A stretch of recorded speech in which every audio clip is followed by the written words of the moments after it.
Buenas, os doy la bienvenida a esta mesa redonda número 8, titulada Neuropedagogía, experiencias de enseñanza-aprendizaje. Van a participar 4 ponentes.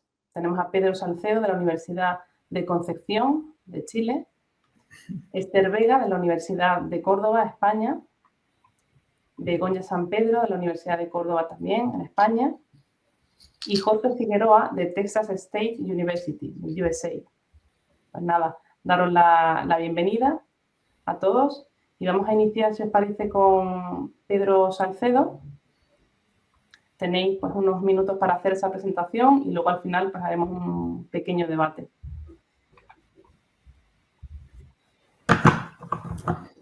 Perfecto. Y se ve mi presentación, ¿cierto? Bien. El título de mi presentación, ¿cierto?, que es muy breve, tiene que ver justamente con lo que vengo trabajando hace 30 años acá en la Universidad de Concepción, que es el área de la inteligencia artificial, y últimamente me he especializado en computación afectiva, que es lo que les voy a explicar, ¿ya? Y las últimas investigaciones que venimos trabajando tienen que ver con estos proyectos que están acá. En este momento estoy coordinando un CITET que lo ganamos este año, lo adjudicamos, y es de computación afectiva y salud mental. Por otro lado, estamos trabajando en un proyecto de investigación en que lo dirige el doctor Félix Cova, de representaciones sociales en la salud mental de la juventud en Chile. Ahí principalmente usamos técnicas de análisis de sentimientos para caracterizar la salud mental de los jóvenes. Y lo que más tiene relación con lo que voy a conversar es el proyecto Fondesit, que adjudicamos en el 23 y termina en el 2026, y se llama Emocrea, descubre y recrea tus emociones en entorno de realidad virtual mediante técnicas neurocientíficas e inteligencia artificial. Y un cuarto proyecto del que no voy a hablar, pero sí es importante mencionarlo porque tiene relación también con lo que venimos haciendo, es el análisis de las respuestas emocionales ante los comportamientos empáticos, y estamos utilizando un robot que es un Sandbot con niños con trastorno de espectro autista, y estamos recién comenzando en ese proyecto, lo adjudicamos hace poco y estamos tratando de avanzar, ¿ya? Ahora, el Fondesit que les mencioné tenía por una pregunta de investigación que tiene relación con qué es posible entrenar las competencias emocionales del reconocimiento, expresión de emociones, regulación de las emociones y la empatía en escolares mediante entornos de realidad virtual o entornos virtuales basados en técnicas neurocientíficas e inteligencia artificial. En este caso, nosotros teníamos una hipótesis de que era posible generar entornos con inteligencia artificial y utilizando técnicas neurocientíficas para generar estos entornos, llamemos entornos virtuales en páginas web y en realidad virtual, que permitiera el entrenamiento en competencias emocionales de reconocimiento y expresión de emociones, ¿ya? Y para eso, entonces, generamos distintos sistemas. Uno de los sistemas, el que está acá, el primero, este que está aquí, lo tengo sin audio, ya solamente voy a explicar que hay una tortuga que está... no se está viendo. Espero que el otro se vea. A ver. Bueno, una tortuga que permite reconocer las emociones. A ver, si me permiten, voy a mostrar el video porque si no, no tiene mucha gracia lo que voy a explicar, ¿ya? Esto está acá. Y está acá.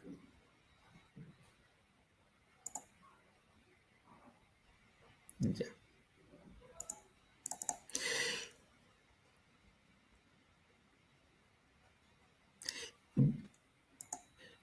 De forma fácil. A este truco lo llamamos el método del step out. Bueno, es una tortuga que va mostrando cómo regular las emociones, ¿ya? En un inicio, la tortuga explica el método, ¿cierto? Ahí va mostrando cómo el usuario puede regular las emociones, ¿ya? Y el método es el step out, que viene de la teoría de Alba Emoting, y son 3 pasos. La parte que tiene que ver con inteligencia artificial es que posteriormente, ¿cierto? Después de que la tortuga explica el método, viene un... A ver.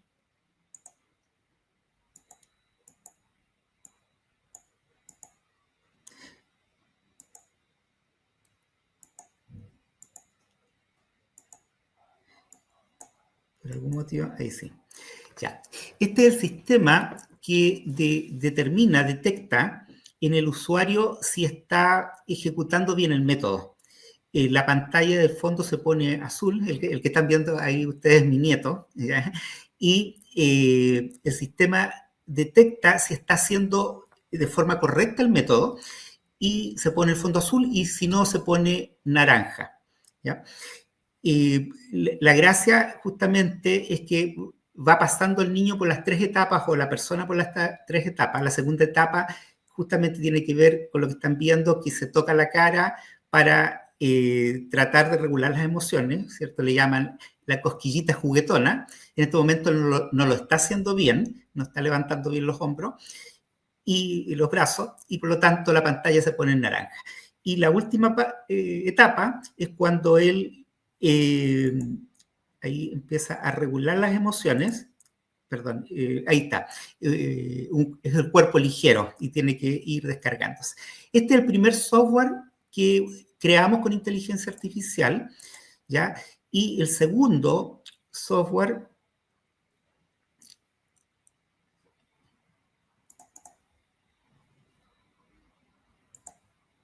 es este que está acá.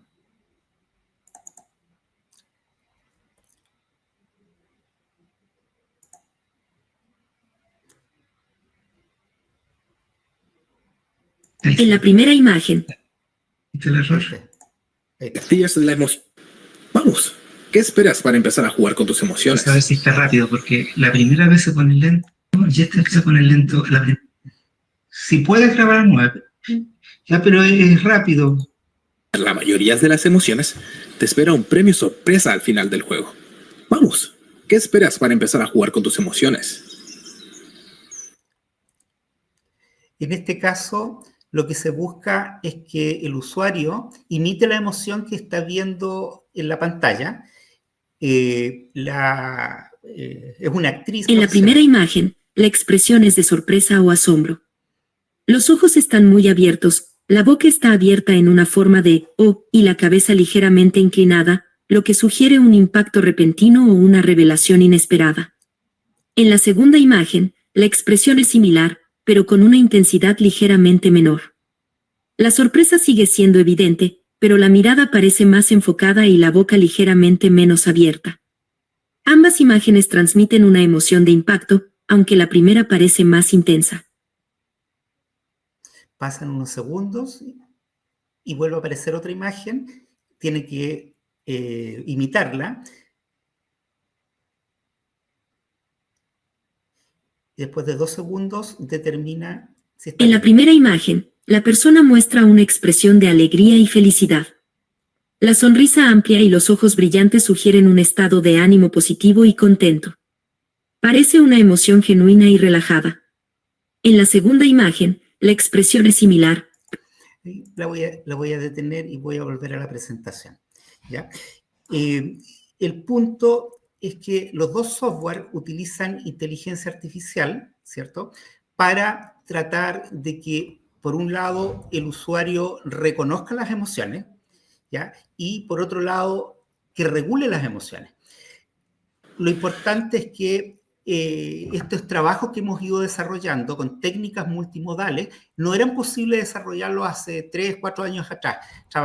Cuando trabajamos en computación afectiva, trabajamos principalmente en análisis de sentimientos en procesamiento de lenguaje natural, ¿ya? Hoy en día, en esta revolución de la inteligencia artificial, hemos logrado dominar la técnica que permite no solamente estar evaluando la tonalidad de la voz, la expresión facial, sino también el procesamiento del lenguaje natural, ¿ya? Y si ustedes se dieron cuenta también el movimiento corporal cuando lo estamos autorregulando.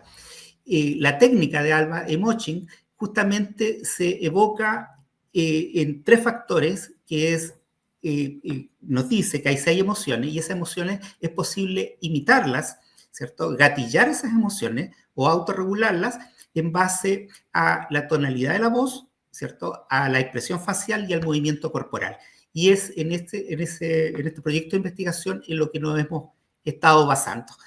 Y interesante, como para terminar mi exposición, es decir que las tecnologías de inteligencia artificial hoy en día nos permiten reconocer, imitar, ¿cierto? Y regular las emociones de alumnos, docentes, el adulto mayor, otra de las investigaciones en las que estamos trabajando, lo que no podríamos haber hecho antes, ¿cierto?, de esta revolución, porque lo estamos haciendo en tiempo real, en un computador en forma local, no nos estamos conectando vía API a un chatbot.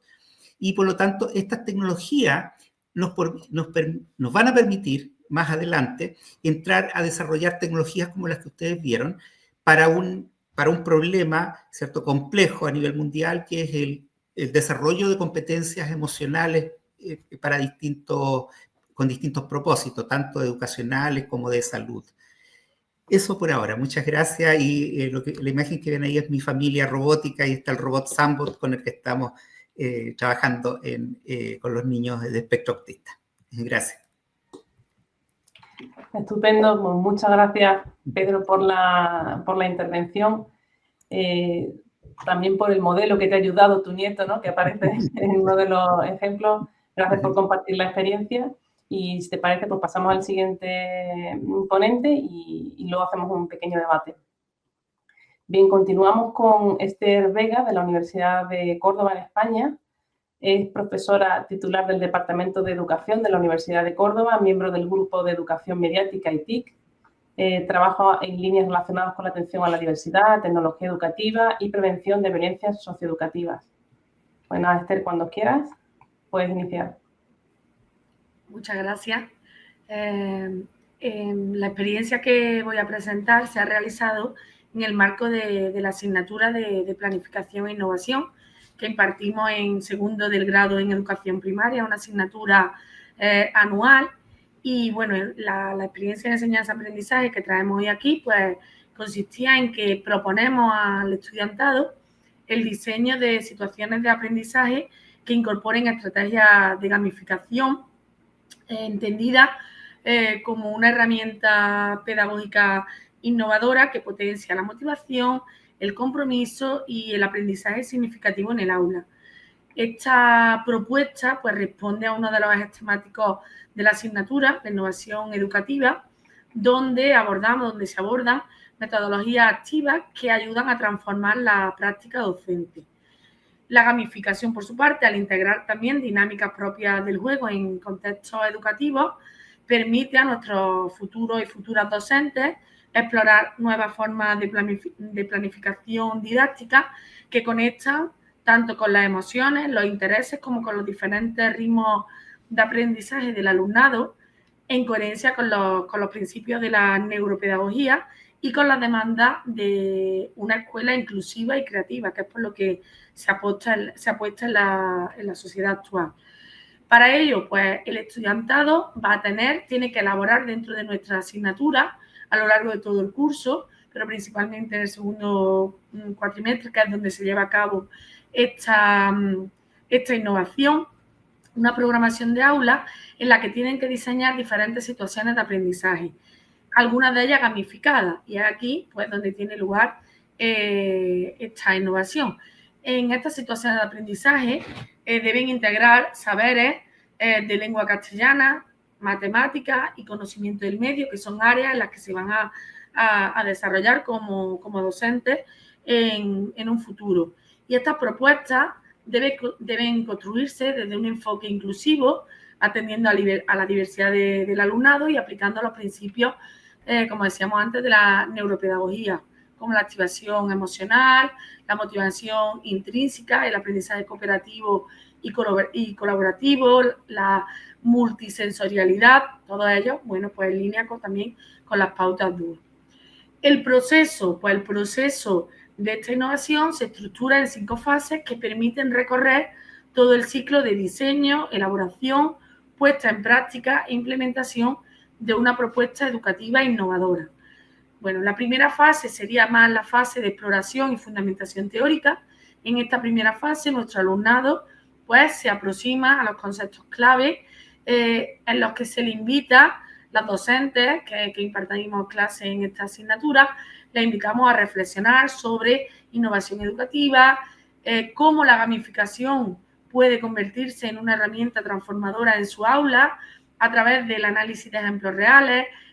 Revisamos investigaciones actuales y se introducen también los principios de la neuropedagogía, teniendo en cuenta pues, aspectos como la importancia que tiene la emoción en el aprendizaje de nuestro estudiantado, la plasticidad cerebral que tienen en esta etapa del desarrollo evolutivo del estudiantado para el que van a diseñar estas situaciones, el tema de la atención sostenida, el aprendizaje multisensorial, entre otras cuestiones.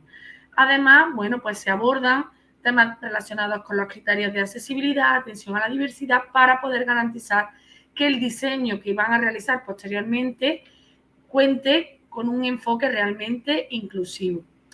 Una vez terminada esta fase y sentadas las bases teóricas de sus situaciones de aprendizaje, comienzan a diseñar en sí los contenidos, los saberes de la situación de aprendizaje. Para ello, bueno, han seleccionado previamente el nivel educativo al que va dirigida, en este caso, algunos de los cursos de educación primaria, relacionándolo con los diferentes elementos del currículum y centrándonos en los saberes del currículum del curso al que van a trabajar, integrando al menos pues 3 áreas, como decíamos anteriormente: lengua castellana, matemática y conocimiento del medio. A partir de ahí, elaboran un guión o una narrativa gamificada que conecte emocionalmente con su alumnado, con el alumnado al que va dirigida. ¿Por qué? Porque previamente en el primer cuatrimestre han realizado prácticas en los centros educativos y se llevan esto, en cierto modo, como tarea. Estructuran su propuesta en misiones o retos que le permitan trabajar los contenidos de forma activa y significativa, y además en esta fase se definen cuáles van a ser los roles que asumirán los escolares a los que va dirigida la situación de aprendizaje y las gamificaciones, el sistema de recompensa, las dinámicas de grupo y también los criterios de evaluación. Y una vez terminada esta fase, pasaríamos a la fase 3, en la que ya los grupos comienzan ya con la elaboración de sus recursos gamificados. Con esa estructura ya bien definida, comienzan a crear pues, los diferentes recursos digitales que son los que realmente van a dar forma a esta experiencia.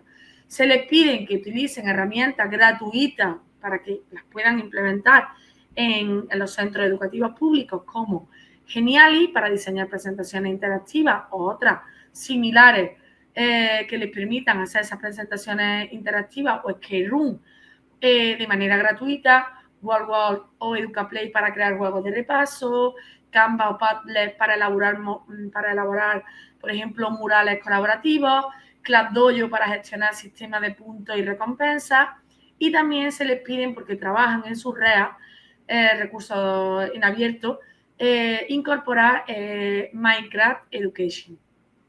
¿Para qué? Pues para trabajar todo el tema de entornos de construcción y exploración. Y cada recurso debe de estar alineado con los principios de la neuropedagogía, estimulando la atención, la memoria, la creatividad y la colaboración del estudiantado. La siguiente fase sería una exposición entre compañeros y compañeras del grado y también con las docentes de la asignatura, que normalmente intentamos estar varias docentes, porque esta asignatura se da en 4 grupos.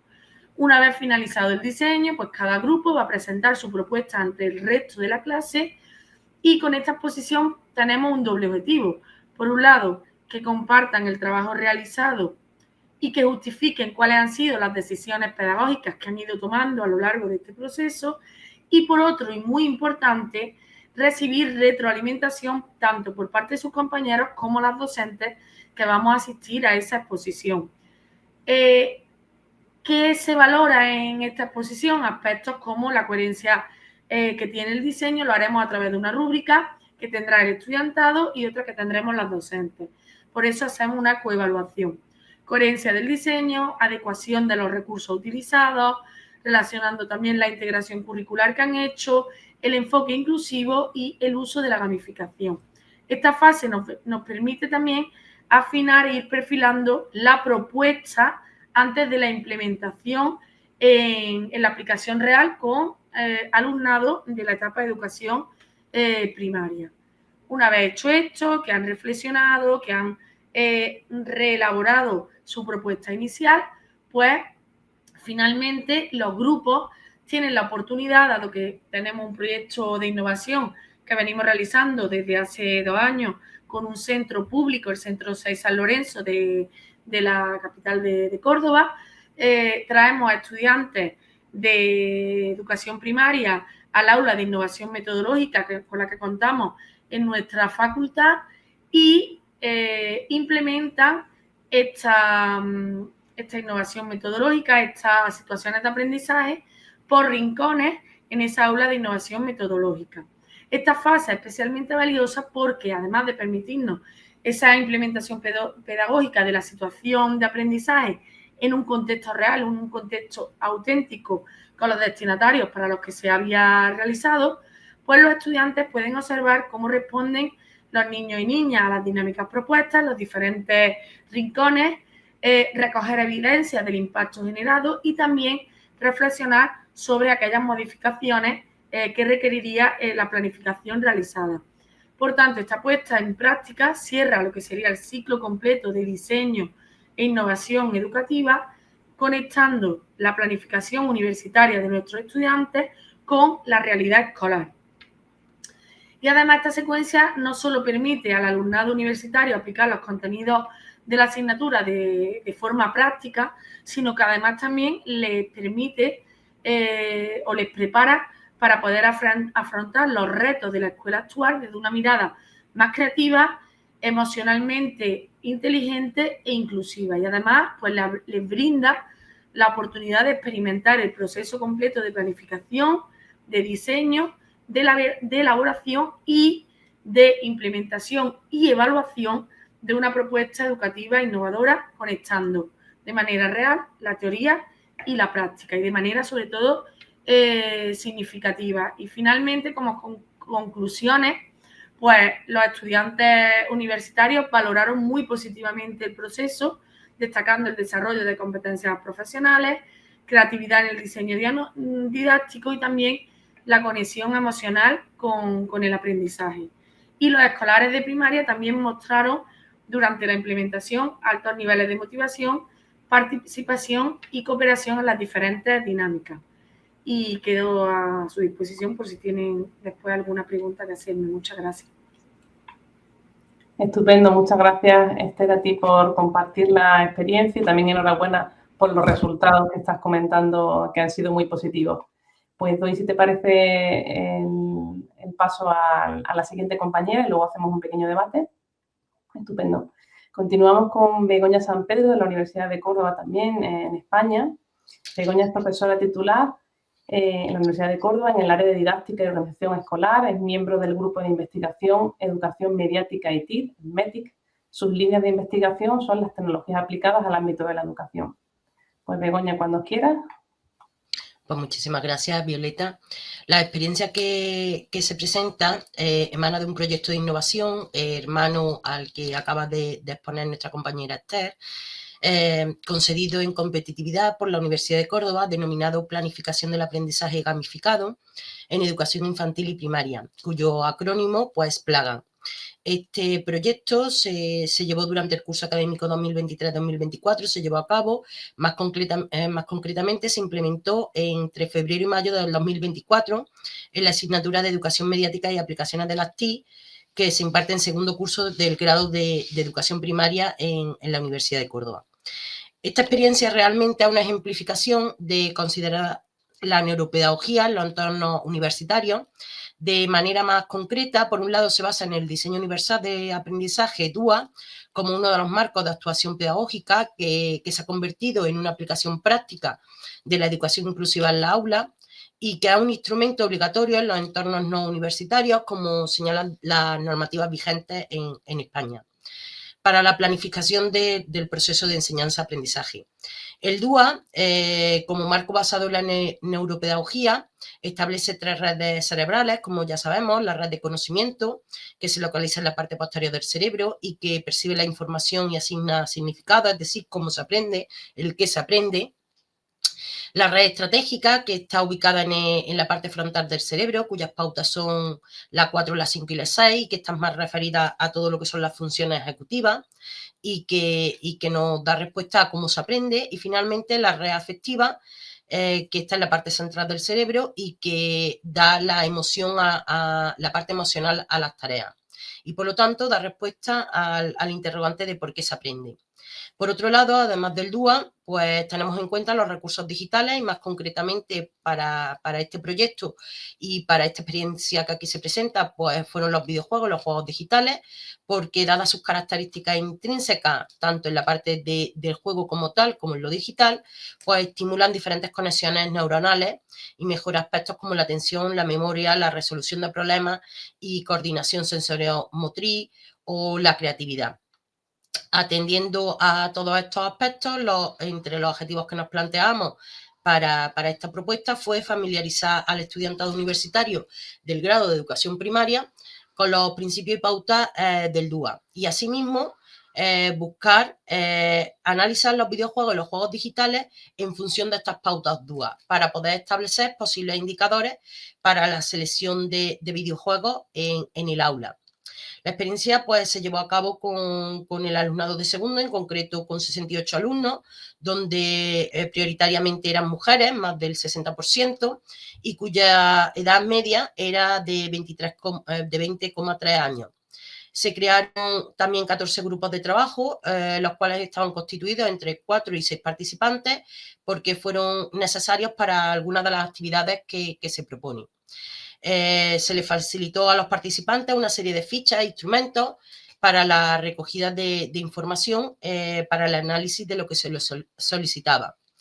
Esta experiencia, que consiste en diversas actividades sobre el potencial educativo que tienen los videojuegos en educación primaria, analizado desde una perspectiva didáctica, inclusiva y curricular, hace hincapié sobre todo en las dos primeras partes, en la didáctica y en la inclusión. La primera actividad consistía que de manera individual cada estudiante jugara con 3 videojuegos o juegos digitales.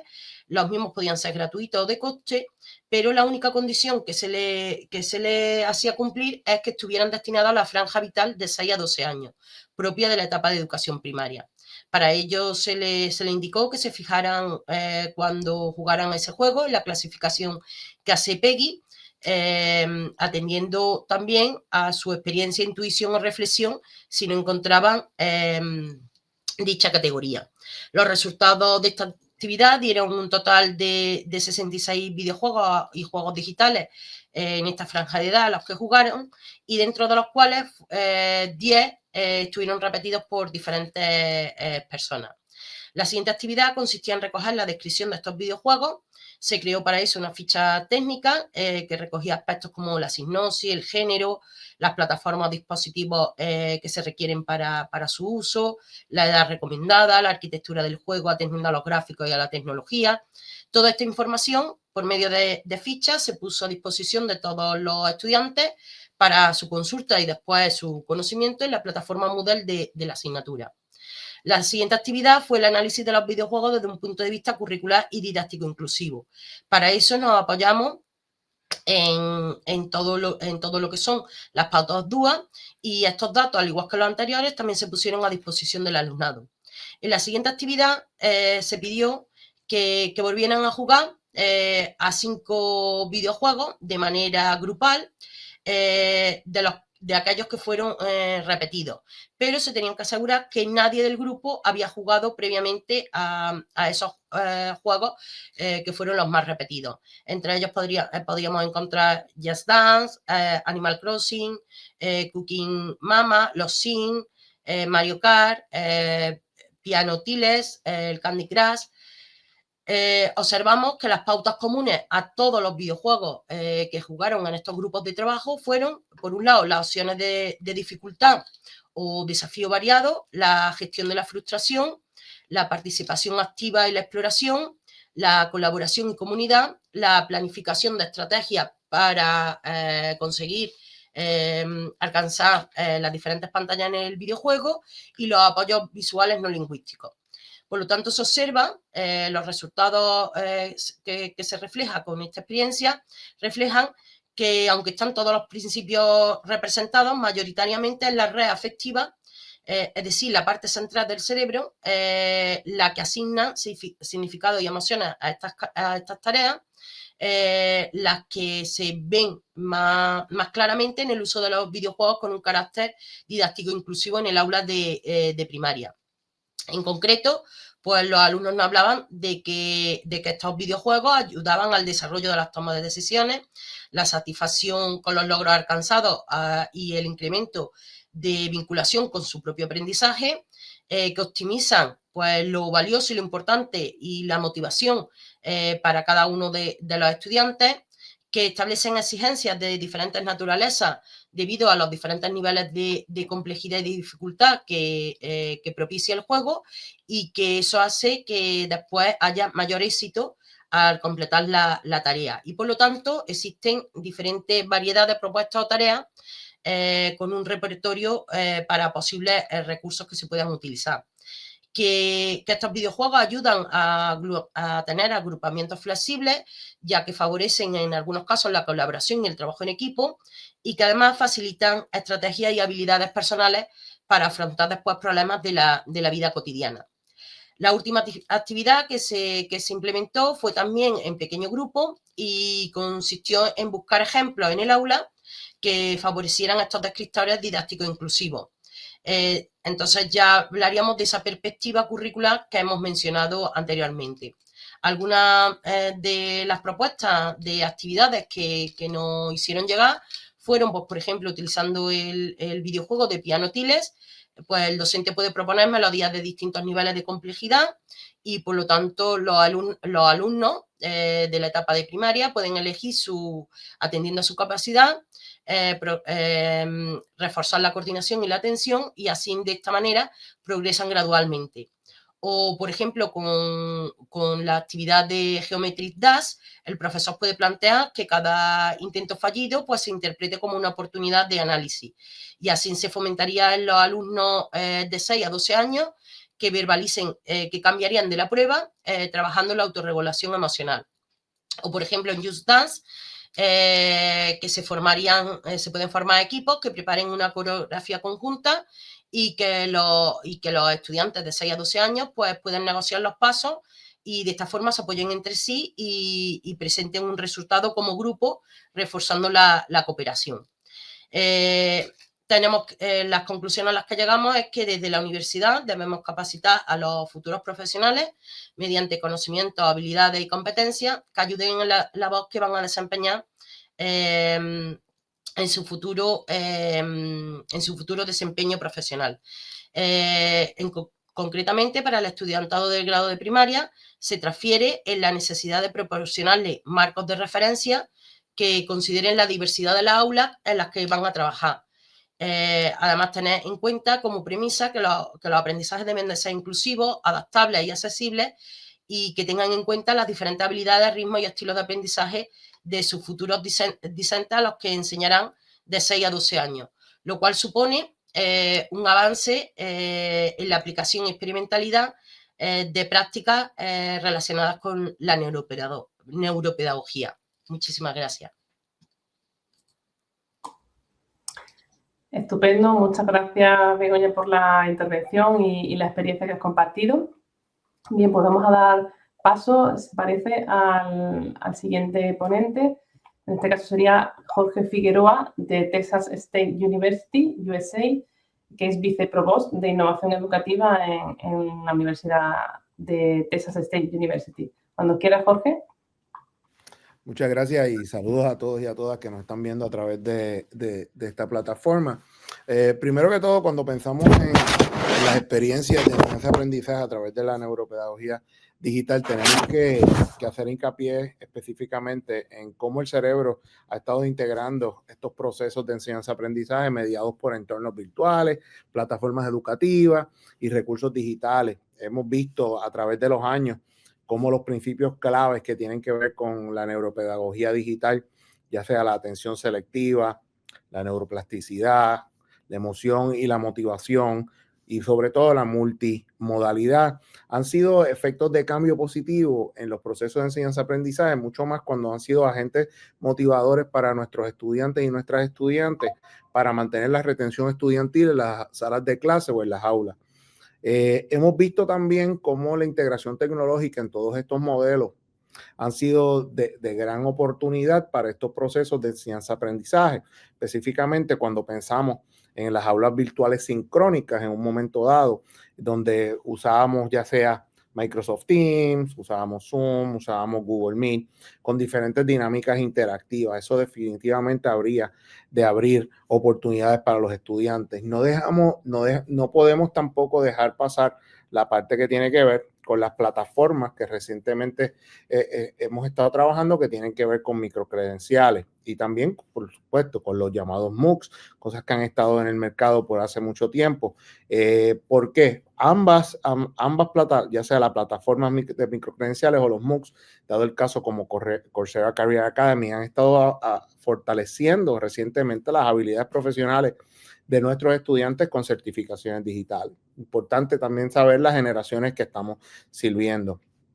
No podemos pasar por alto la parte que tiene que ver con las experiencias de enseñanza-aprendizaje de proyectos colaborativos digitales, que históricamente han sido producción de multimedios, los cuales han fomentado la co-creación, y de esos hay muchos que podemos trabajar, ya sea en estructuras de blogs, que históricamente lo habíamos hecho, más recientemente con la parte que tiene que ver con los llamados podcasts, donde se hacen diferentes tipos de colaboraciones, y por supuesto hay una expresión real en el mundo digital, lo cual se puede extrapolar al proceso de enseñanza-aprendizaje también. Por supuesto, el uso de la realidad virtual y los laboratorios inmersivos, donde ya vemos simulaciones en ciencia, medicina, ingeniería, son otros proyectos dentro de las experiencias de enseñanza-aprendizaje, las cuales han sido fomentados gracias a la neuropedagogía digital, y hemos tenido muchos logros alineados a esto, ya que ha habido un mayor compromiso o mayor engagement en la motivación y la comparación cuando lo comparamos todo esto con los formatos tradicionales. También ha habido un desarrollo de habilidades cognitivas y metacognitivas de los procesos.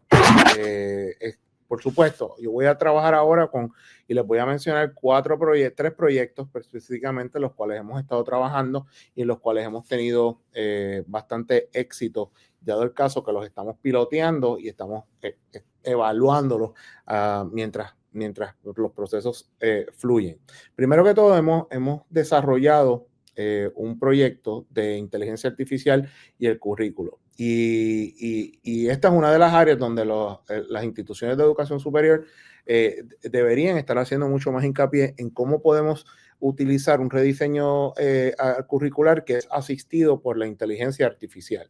Y en esto aquí hay varios modelos que identifican vacíos de competencias, solapamientos y alineación con marcos profesionales. Muy importante que se vea esa parte de cómo podemos rediseñar el currículo, cómo lo podemos revitalizar y cómo la inteligencia artificial nos puede ayudar en esto. De esto también tienen que ver unos descriptores de cursos con inteligencia artificial, y esos descriptores de cursos no solamente van a informarle a los estudiantes que hay diferentes niveles, ¿okay?, dentro de la inteligencia artificial, dentro de ese curso como tal, sino que también se generan descripciones de cursos más claras, inclusivas y orientadas a resultados, usando modelos de lenguaje para vincular los objetivos con habilidades demandadas en el mercado laboral. Aquí es muy importante que nosotros hagamos esa cohesión que tiene que ver con el mercado laboral. Así que cuando no solamente estamos haciendo el rediseño curricular, sino que también estamos moviéndonos a esos descriptores de cursos,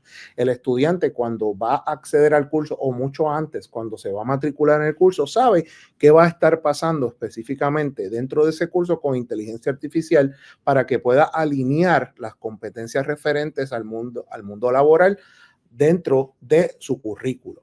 Y por supuesto, la personalización del currículo, que son las rutas adaptivas que recomiendan las trayectorias según el perfil cognitivo y metas del estudiante. No podemos obviar tampoco la parte importante de otro proyecto en el cual hemos estado trabajando, que tiene que ver con el entrenamiento de profesores y específicamente la inteligencia artificial. Una de las cosas en las cuales debemos enfocarnos tiene que ver con los chatbots pedagógicos. Y estos chatbots pedagógicos son los que están acompañando al docente con sugerencias de estrategias didácticas, actividades y materiales personalizados. Estamos trabajando este proyecto específicamente con alrededor de 150 profesores.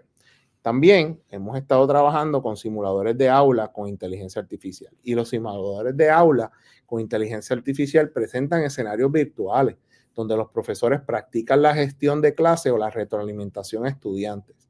Aquí específicamente este entrenamiento hacia los profesores ha sido, yo diría que una punta de lanza para ese compromiso que existe entonces entre facultativo y estudiante, y no solamente eso, para desarrollar las competencias de nuestros estudiantes. Y por supuesto la formación continua, donde hay un análisis de necesidades docentes mediante analítica del desempeño y recomendación de microcredenciales específicos. Cuando nosotros estamos desarrollando microcredenciales, estamos viendo un poco más allá dentro de currículos o dentro de la progresión específicamente del profesor. Dado el caso de que el entrenamiento hacia profesores va dirigido no solamente hacia estudiantes únicamente, sino también a su formación como mejor pedagogo. Volviendo a la parte que tiene que ver con la inteligencia artificial y el currículo y insertando el entrenamiento de profesores con la parte que tiene que ver de inteligencia artificial y el currículo, es muy importante que nosotros veamos la oportunidad que tenemos de crear análisis curriculares a través de la IA, donde vemos una progresión total del estudiante, ¿verdad? Y podemos ver dónde hay bloqueos dentro de ese proceso de enseñanza-aprendizaje que tienen que ver con complejidad del currículo. Ese currículo que no está haciendo que haya una progresión automática de ese estudiante y que esté privando al estudiante de lograr esa meta, en este caso en nosotros acá en el estado de Texas, de lograr 120 créditos, ¿ok? Y salir en 4 años dentro de su programa de bachillerato o programa subgraduado. Así que nosotros a través de la inteligencia artificial tenemos un proyecto en el cual estamos viendo la complejidad del currículo y al mismo tiempo qué prerequisitos y qué correquisitos están afectando esa progresión del estudiante. Otra de las áreas en las cuales nuestro tercer proyecto en este caso tiene que ver con las analíticas de aprendizaje, las evaluaciones que tienen que ver con inteligencia y con inteligencia artificial. Una de las cosas que hemos incorporado han sido el uso de dashboards inteligentes que integran datos de plataformas que tienen que ver con estructuras o Learning Management Systems como Canvas, Moodle, Blackboard. Y aquí hemos logrado identificar patrones de participación y riesgos de abandono, lo cual es muy importante para nosotros, ya que nos está dando una proyección específicamente hacia dónde, o unos patrones de hacia dónde tenemos que mejorar, ya sea la parte curricular o hacia dónde nos tenemos que mover para darle unos servicios de respaldo adicional al estudiante. Por supuesto, esto se convierte en modelos predictivos. Y estos modelos predictivos básicamente nos están dando a nosotros un hincapié en cómo se anticipa el rendimiento del estudiante y sugieren intervenciones que son oportunas. Por supuesto, cuando trabajamos con nuestros consejeros y consejeras también dentro de la institución, trabajamos en la parte de analítica con unos mapas de competencia y la inteligencia artificial dentro de nuestros proyectos están traduciendo el progreso que el estudiante está teniendo con indicadores de dominio en habilidades especiales. Una de las cosas que estamos hablando también cuando estamos evaluando en este proceso de analítica de aprendizaje tiene que ver con las evaluaciones adaptivas.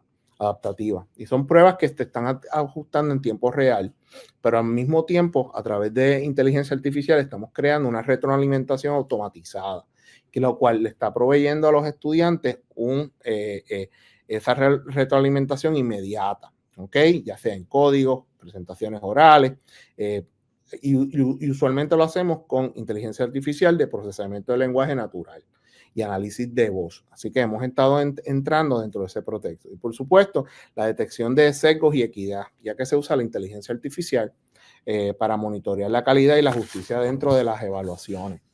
No podemos dejar pasar los proyectos emergentes que estamos haciendo, como las tutorías inteligentes, donde tenemos asistentes virtuales que apoyan a los estudiantes en tareas específicas, el análisis de discurso en foros académicos, donde evaluamos pensamiento crítico y colaboración, y asistentes de planeación curricular que sugieren recursos alineados con la taxonomía de Bloom específicamente. Y con esto termino mi presentación. Muchas gracias, Jorge, por la intervención y la síntesis de esa experiencia, bastante interesante de adelantarse a ese desarrollo del alumnado, ¿no?, para trabajar con ellos. Estupendo. Pues si os parece, estamos ya en la última parte de la mesa redonda. Vamos a hacer un pequeño debate. Primero, daros la enhorabuena a los 4 por las experiencias que habéis compartido y también por haberos ceñido al tiempo. Me vais a permitir que rompa yo el hielo dirigiéndome a Pedro, que fue el primero que inició con nosotros la presentación. No lo comenté anteriormente, pero Pedro es doctor en inteligencia artificial, es director del Departamento de Informática Educacional, es profesor titular de la Universidad de Concepción de Chile, miembro de los claustros de los doctorados de Psicología, Lingüística, Educación e Inteligencia Artificial y actualmente trabaja en computación afectiva en distintos grupos de investigación. Voy a lanzarle una pregunta, pero la voy a hacer en abierto también al resto. Me ha llamado la atención porque ha hablado de emociones en relación con la inteligencia artificial. Lanzo esa pregunta a todos. A lo largo de la experiencia que habéis comentado, ¿qué reacción emocional, valga la redundancia, han tenido los que han conocido de vuestra experiencia? Los que han conocido de todo esto que habéis estado hablando, ¿qué dicen? ¿Qué comentan otros compañeros, otros docentes o incluso los estudiantes que les llaman la atención, ¿no? ¿Qué experiencia habéis tenido? Y luego voy a lanzar una pregunta un poco más genérica también que quizás cree debate de ¿estamos realmente preparados desde la formación docente o infraestructura a nivel ético también para aplicar la neuropedagogía digital de forma crítica y efectiva en las aulas? Quizás se tiene un poco más de profundidad, así que bueno, quien quiera de vosotros, Jorge, Esther, Begoña, Pedro, cuando queráis, ¿quién se atreve? Bueno, yo creo que respecto a la primera pregunta que has hecho, en la experiencia que yo he llevado a cabo, precisamente era la red afectiva o red emocional la que puntuaba por encima del resto en el empleo de los videojuegos como elementos para trabajar el DUA. Yo, los comentarios que después te trasladan los alumnos cuando haces experiencias basadas en la neuropedagogía, que tienen en cuenta pues, el aprendizaje cooperativo, recursos tecnológicos. Ellos en general les gusta ese tipo de actividades emocionalmente, se sienten más a gusto porque siempre se suele trabajar más en grupos que de manera individual. Entonces eso les da como un acompañamiento y una cohesión que creo que favorece en cierta medida pues su aprendizaje, ¿no? Entonces yo creo que estas experiencias son la verdad que interesantes en su aplicación en la aula. Genial, gracias Begoña. Comentaba de nuevo que tenemos a Pedro de vuelta. ¿Qué respuesta tienen los estudiantes o incluso los compañeros, docentes y demás con los que compartís, tanto grupos de investigación como otros compañeros en otros territorios?